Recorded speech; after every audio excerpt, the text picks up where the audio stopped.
In the meantime, retail investors bought equities at a record pace in July and August. According to a new note by J.P. Morgan, retail investors poured $16 billion into U.S. stocks and ETFs in July and another $13 billion in August. Let's bring in J.J. Kinahan. He's chief market strategist at TD Ameritrade. And J.J., seeing these numbers happen in the summer may be even more surprising. This was not a sell in May and go away.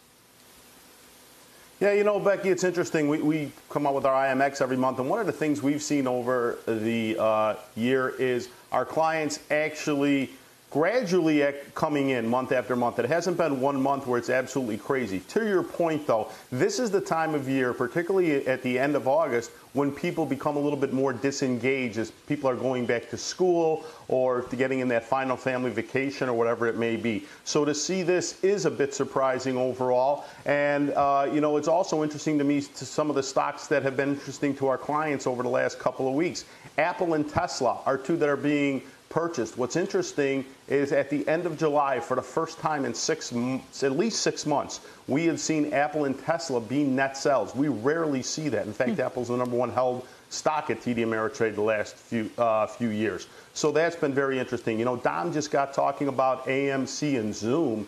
With Zoom sell-off the other day, we saw our clients come in very interested in Zoom. So I'm interested to see these sort of more stay-at-home stocks, what happens to them over the next few weeks. Can the interest continue in them as more people head back to work?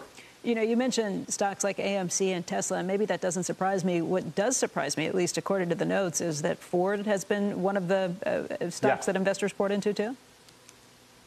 Yeah, it was really interesting in, you know, the last couple of months, and especially last month when we saw Tesla as a sell. Ford is a buy. Ford is one that our clients have really purchased quite a bit so far this year, Becky. Some of it could be price point, and the other is, let's face it, they're very good at distributing cars. Yeah. If they can start to get the electric vehicles going in a bigger way, you know, Tesla can start to see some competition.